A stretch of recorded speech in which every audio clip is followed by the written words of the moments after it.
Welcome to the Regenerative World podcast. How many of you like to travel? Most likely you like it or you have traveled before, given to the fact that you're listening to this episode. And how many of you think that it is possible to contribute positively by traveling to local communities, the environment, and economy? To many, this way to look at tourism is new.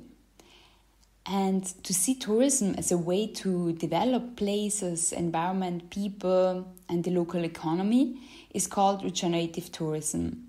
And this is what we are going to talk about today. My name is Vanessa Vivian Babic, and my topic is regenerative circularity. How we can live aligned with nature in the urban way of living. I'm specifically looking at the topics of leadership, tourism, and cities and regions.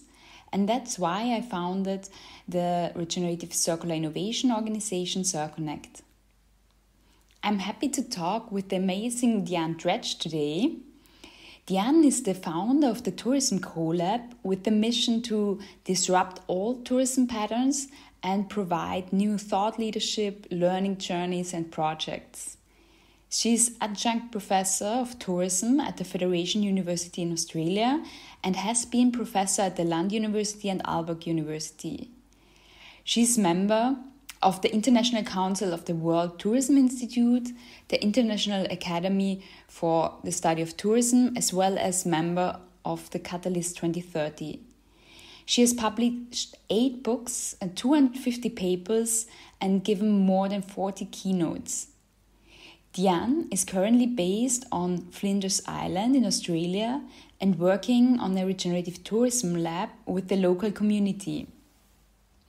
And therefore, the internet connection can be a little bit unstable. So in case there are some minor interruptions, that's the reason. And despite these circumstances, Dianne took time for this conversation, which will be very inspiring and insightful. I'm sure about that. And I'm excited to dive into the essence of regenerative tourism and how this drives change.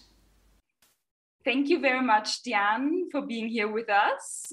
Do you want to start with telling us a little bit about yourself and why you founded the Tourism Colab? Well, thank you, Vanessa. It's lovely to be here, and thank you for asking me to participate. I'm pretty excited about what you're trying to achieve with this podcast. So my name is Dianne Dredge, and I started the Tourism Colab. That was started in 2019 after I left an academic career. I'm originally an environmental planner, and my specialisation was really, I love having community conversations that matter with local people and with local organisations, and really trying to find solutions for the way that tourism can contribute to communities and to the regeneration of nature. So I started to explore and really make change happen, and it just wasn't happening through academic research, academic reports, and it really wasn't in circles working in. So I just wanted to disrupt education, disrupt the way that we work, and really bring a new way of thinking and working in tourism. Great. And what was the reason that you started to engage in regenerative tourism, this particular new field, and what's your driver for that? Well, indeed, I think that regeneration, or the idea of regeneration, is a much older idea, but somehow we lost our way over the last couple of decades, and particularly over this last couple of decades where we've been really focused on growth and on visitor numbers and on all of those kind of extractive practices and those ways of thinking that have really depleted both communities and the natural environment. And so the whole driver for me was really that I found that sustainability, like I'm an environmental planner, that's my background. And yet I really was finding that sustainable development goals and the the narrative around sustainability just wasn't achieving what we want to achieve.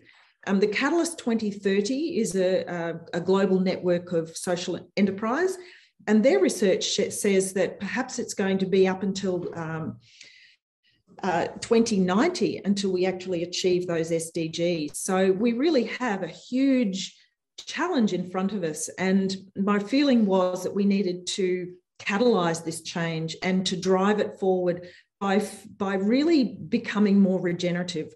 Regeneration is missing within the SDGs. So the SDGs are really, telling us what we can do to be responsible and all the rest of it. But it's actually the head, the heart, and the hand working together through regeneration and that mindset shift that's missing from the SDGs. And so that's really what I wanted to achieve. And that's what drives me to disrupt and transform tourism for a regenerative future. Yeah, that's really the essence, what I have the impression of regeneration in all different fields and also in tourism, and how to combine head, heart, and gut in regenerative tourism. That is such a great question. And I think that it's quite hard to tell people how to do this, because to combine our head, our hearts, and our instinct, and to work with this new kind of knowledge that is really being integrated from our experiencing the world. It's not just about hard, cold data, but it's about our experiences and what we bring to the whole process of regenerative tourism.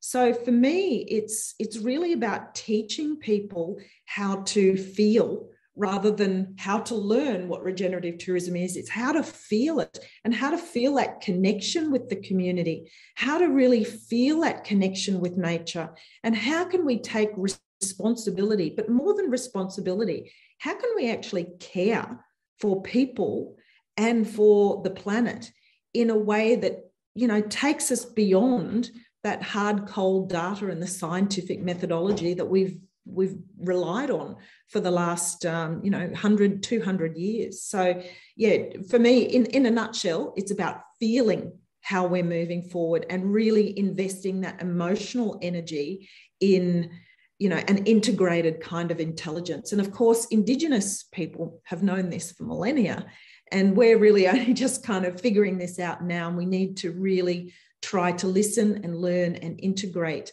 with some of that Indigenous wisdom as well.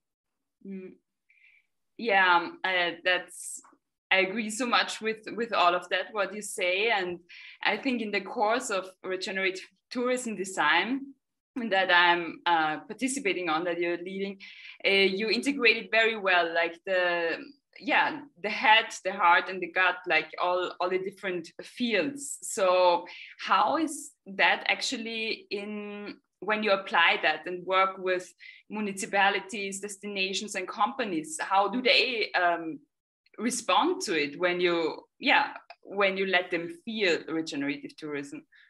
Yeah, look, that is also such a really great question, because people are generally not used to working in this way. So we actually have to engage in new ways and really introduce new techniques and approaches to the way that we think. So slowing down how we think and recognizing that it's not a race to get from, well, this is our problem and here's the solution, and we've got to get there as quickly as possible because that's the most efficient path. Sometimes we actually have to sit in that mess, and sometimes we have to really think about what's going on and build empathy with all of the different kinds of stakeholders, including the ones that are silent. We have to really go out and look for, including nature, but really sit and understand the complexity of the challenges that we're faced. And I think in tourism, often what happens is that people, I've talked about traditionally tourism in a silo, and it's been dominated by marketing. But when you really start to recognize that it is this very complex space where there's lots of opportunities and lots of challenges and that are all interconnected, and actually sitting in that space and and acknowledging the ambiguity and the contradictions, and what not only the data, but what all those insights, those embodied insights from our hearts and our gut, how are they actually all coming together to tell us how to move forward as well? So it's a real approach that, for me, when we start working with local municipalities, we do very simple things like, well, let's go and find nature. Let's go and sit in nature for a while and let's connect with nature. And often what we find is that people in municipalities have, they might be working, but they've never actually taken their feet off and stood on the grass and really thought about, well, my work needs to be connected to nature. So just simple techniques like getting people to connect with nature, to really engage in that space, to enjoy silence, the mindfulness of deep listening and deep connection. All of these kind of techniques are really coming back into building that head, heart, and hand approach that we really need for regenerative tourism. Wow, this is really disruptive. Yeah, definitely. And in the end, I'm sure they are appreciating it very much, because it's about the experience, and that's then life-changing for them personally, and integrating it in their work and their solutions. I can imagine it, gives a lot to all the projects that you're developing together with them. What are the key factors to do tourism regeneratively and responsibly? If you have examples, feel free to share. Yeah, look, regenerative tourism really asks us to evolve our mindset. It asks us to evolve from an individual me and an individual competitive state to a much more collective state. And so in doing that, we actually need to start with understanding how to develop conversations and how to deepen those conversations and how to lean into the change that's required. So in terms of the way that we work and what we're trying to achieve is really getting people to think and disrupt the way that they normally think about tourism. So instead of saying, here's a destination, what a lovely environment, how can we grow tourism? How can we develop tourism? We ask, this is a great community. This is a great environment. What does it need to regenerate? And how can we ask tourism and tourism operators, the tourism industry, the tourism sector, to help us regenerate community and nature? So we're really flipping that question around, and that opens up a whole set of ideas around, well, what is it the community really needs? So in a project that we're working on at the moment on Flinders Island in Tasmania. Now, Flinders Island is this very tiny little island in the middle of Bass Strait, which is that sort of waterway that goes between mainland Australia and Tasmania. It's a very small island. But here we're working with that question, and we're saying to communities, the community here, what do you need to be able to be sustainable and be regenerative into the future? And so they're talking about, well, we need local the growing of local food and fruit and vegetables and things like that. We need just to generate some compost. We need to do weeding in our public spaces, around the beach areas and that sort of thing. So these are all opportunities that we can say to the tourism industry, well, how can you help us deliver on these things, which will make the community more sustainable? And therefore that community will be able to host visitors in a much more authentic and meaningful way. It's about that relationship between hosts and the residential community, and how we can actually get the residents understanding that tourism can help and support them and is not an imposition on them as well. It's a very long answer, but where you work in each destination is going to be quite different, and the answers are going to be different in each of those. It's ground up, and what you have to do is ask really good questions to get people thinking about what those solutions might be that are important to their local community and to their environmental challenges. Yeah, definitely, and this switch around to put the place at the center, this local action for regeneration and regenerative tourism can contribute so much locally to the communities and to the local economy and also the environment. For example, I see it in many places right now during the journey through Latin America that I'm on right now. So a good example is the Capavi and the Naku projects that are developed by the indigenous people in the Amazon in Ecuador.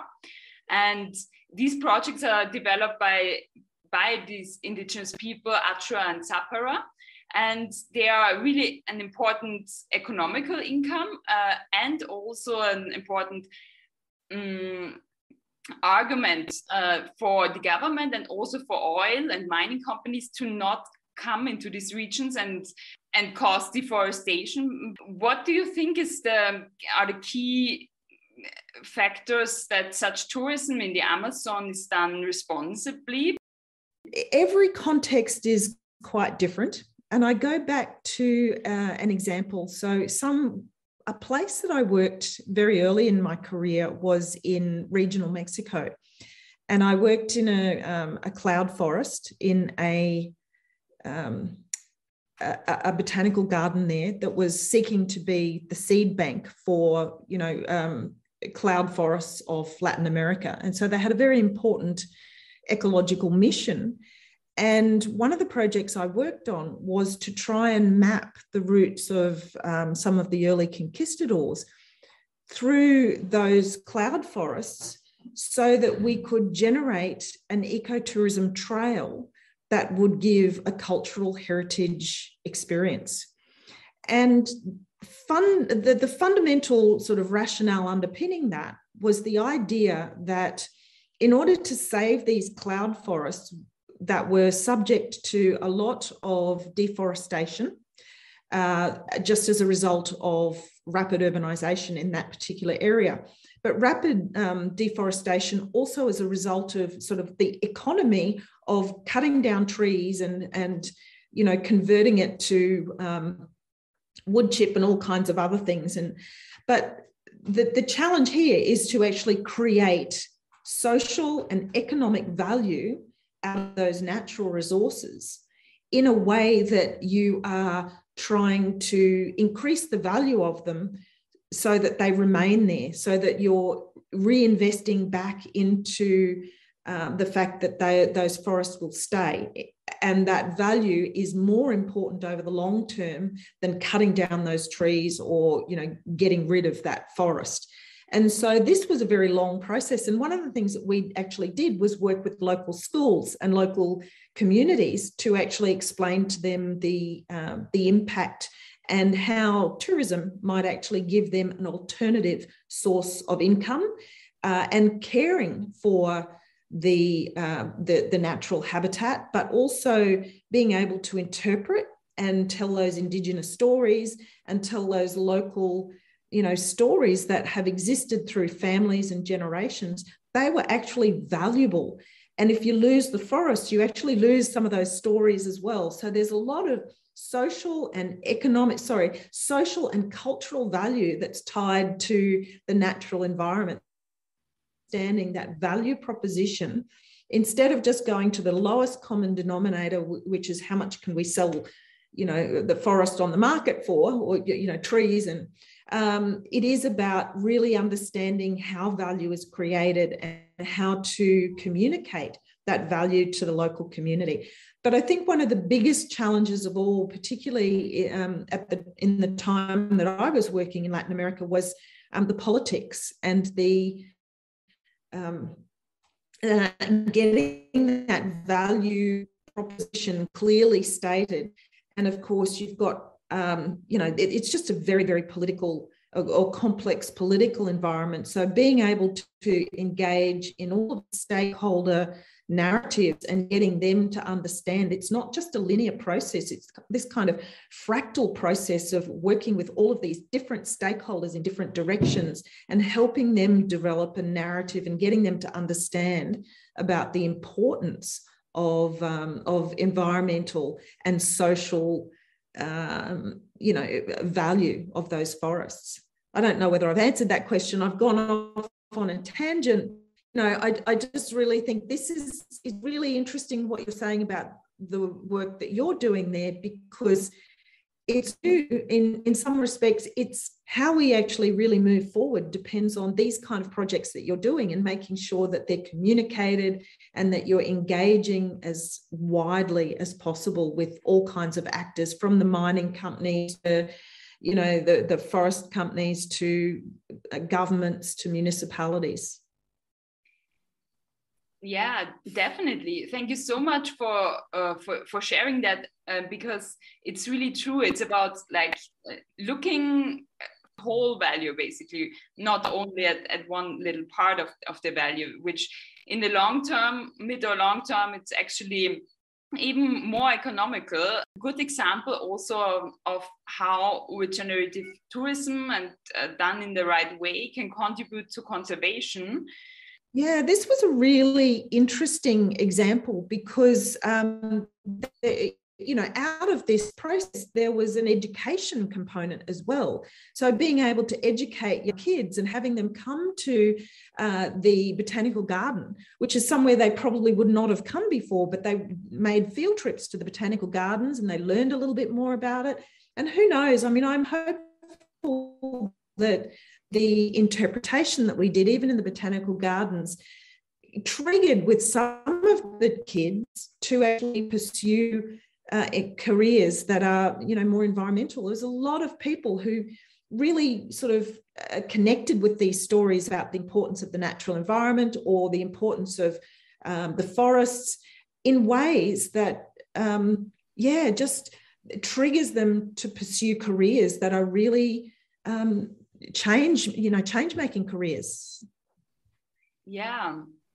A question is that regenerative tourism that is done too much can harm as well. So what do you think is important to consider regarding the capacity of a place that a whole place can hold, to the capacity of maximum amount of people? Yeah, I'm not sure that if regenerative tourism is really regenerative tourism, it can't be, it is what we need to achieve. I'm not sure that it can be overdone or that it's negative. I mean, that's the whole idea, is that regenerative tourism changes our mindset.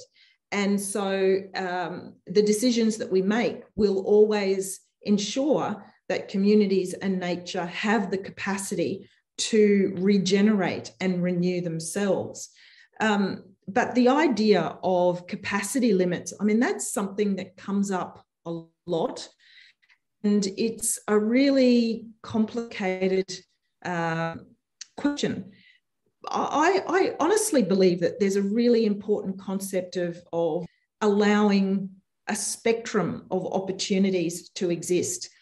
Why should we be developing the last remnants of important forests just because we can? Why can't we preserve parts of our environment in more pristine states? Because we do need that biodiversity. We need to protect our ecological. So for me, the whole idea that just because you can develop tourism, you should, is contrary to regenerative tourism.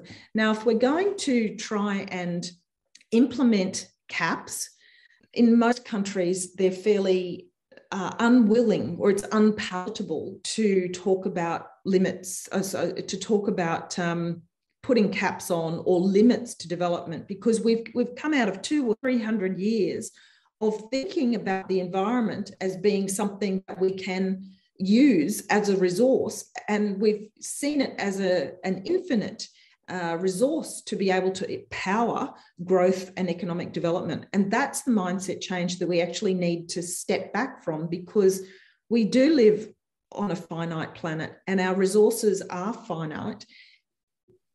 Perhaps is really, it's an old solution that comes from a scientific mindset, is what I'm trying to say, I suppose. So caps and regulations that stop people, there will always be people that will try to get around it. Always governments that will try, not governments, there will always be businesses that try and get around those caps or those restrictions. So the mindset, so people actually understand that they need to care more. They need to take responsibility for ensuring that our natural and our social ecosystems can actually renew themselves. So it's in the mindset to me. We won't need caps if we actually make the mindset shift. Yeah, it's really such a great approach. And thank you so much for saying that, because that really answers the very difficult question that actually there cannot be a good answer to that, because it's really difficult to calculate and also very difficult to enforce and as well. So it's about changing the mindset, doing it in a way that serves all, and then automatically it's will be regenerative and truly regenerative. The lever of change is with the individual mindset. And it's with that individual mindset that we can actually change the goals of the system. What we really need to do in tourism is to change that goal of the system so that it's not exploitative and that it's not consuming more resources than the system can actually renew. So I do think that we need to move from this scientific mindset that we talk about, this scientific mindset that has given us all of these tools. But we are always trying to climb over the top of them or get around them or try to get rid of them. So it is about taking responsibility, and that comes back to the head and the heart and the gut working together in a much more sort of evolved way of thinking, I think. Yeah, it's really a great approach, and I agree with that a lot. One other question that comes up a lot is about the terminology. What is necessary, do you think, to avoid greenwashing and create truly regenerative travel projects? Oh, what is needed to create truly regenerative projects and avoid greenwashing? Greenwashing, I think, in the last 6 months to a year has become increasingly problematic.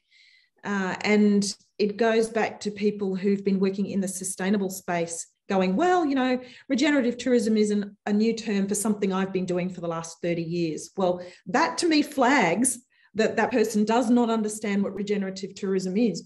In terms of avoiding greenwashing, we need a lot more education and a lot more discussion. We need a lot of case studies.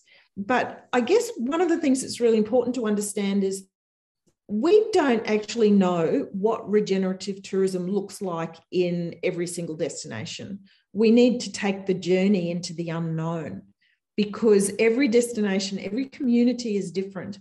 And so being able to take that leap of faith to know that we're working in the right way and that we're caring and we're trying to transform our minds, this is key to overcoming the greenwashing.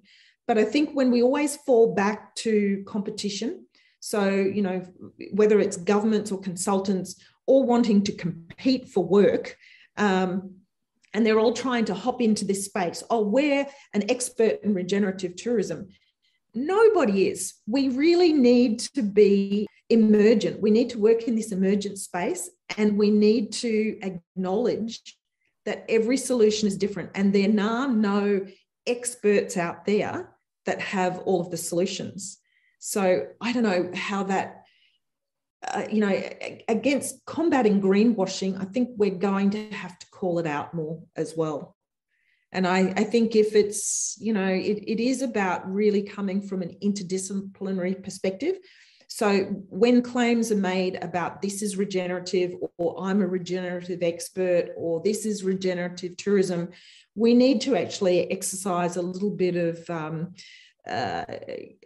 critical and creative thinking around what those claims are. Have a look at how interdisciplinary their approach is, and also what voice are they giving nature in this. So there are a number of questions that you can actually ask to expose very clearly who's just greenwashing and who is genuinely working in this space. And it's a journey. It's not a thing, it's not an output, it's not a report, it's not a destination, it's a journey. I'd also like to add to this that we need to distinguish between regenerative travel and regenerative tourism. So in my mind, regenerative travel is really putting the consumer and the traveller at the centre of the focus. And yet regenerative tourism is really trying to put the community and nature and all stakeholders at the centre of that process, and really try to work on a solution or solutions that put nature and communities first. And so for me, I think we really need to be very careful of what that distinction is between regenerative travel being more of a consumer-led thing and regenerative tourism, which is trying to take that more holistic approach. Yeah, thank you for sharing, for saying that, because we were discussing it also last time in our breakout session and during the course of regenerative tourism, because of the terminology tourism that is taken bad for some, and then we were talking about the terminology of regenerative travel, but what you say actually has some truth also, that it's more including everyone if we talk about tourism, definitely, yeah. What do you think is the most important thing when creating regenerative travel projects?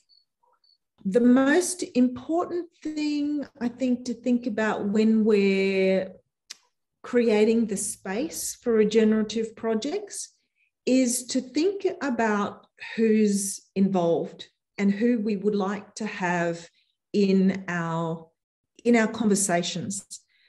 So in the past, tourism has talked about key stakeholders, and key stakeholders are generally a small bunch of people who are business owners and, major travel companies and things like that. And we have to really think about who are the stakeholders in tourism in a much more diverse way, including stakeholders who don't necessarily have a voice in the process. So I like to include, for example, nature in our process. Who speaks for nature and what might nature say? Who is the community? And not just have one community representative, but have multiple community representatives. And what do they have to say about tourism? And likewise, we even think about key stakeholders in tourism, but there are so many different kinds of businesses in tourism. And often it's the micro entrepreneurs and the small entrepreneurs that are working with head, heart, and gut, and they don't have the time or the expertise to be able to really engage too much in these processes.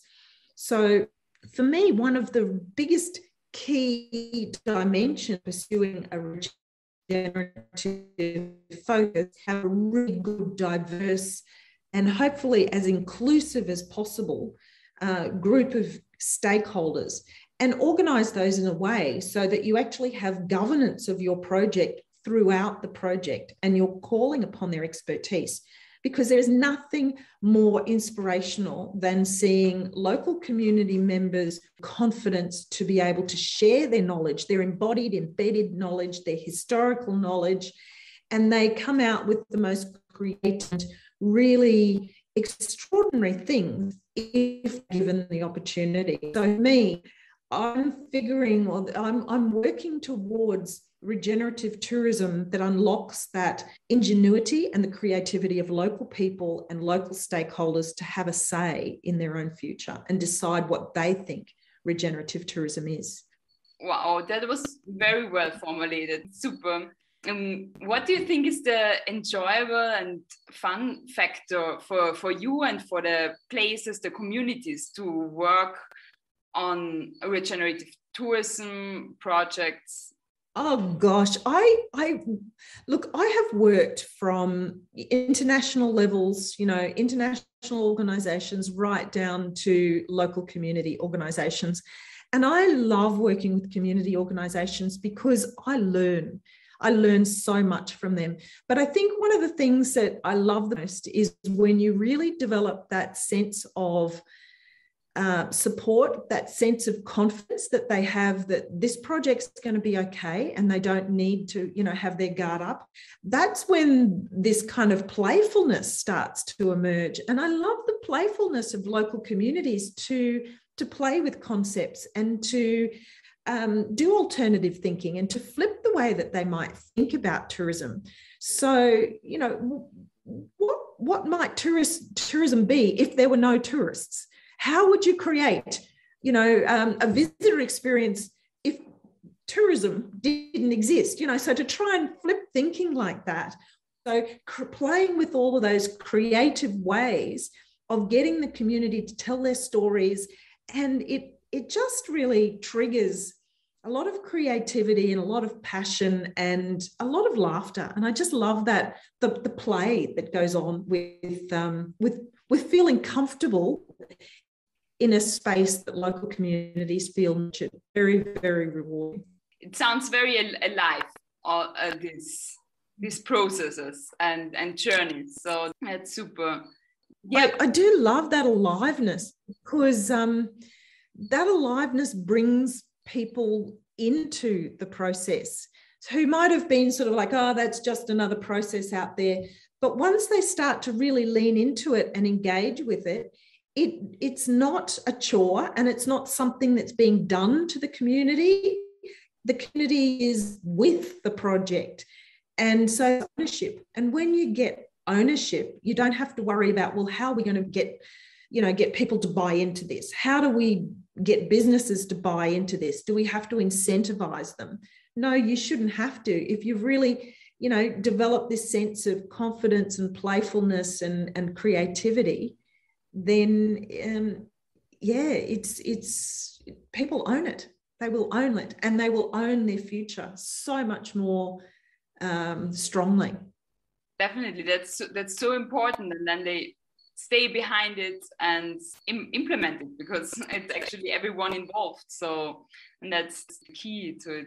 Is there something, one key takeaway that the listeners should take with them from this episode? I would like people to think about transformation and transforming our mindset. So regenerative tourism means transforming our relationship to nature, transforming our relationship to others, the people that we travel with or our communities. And it also really involves transforming our relationship with ourselves and what we care about and what our values are.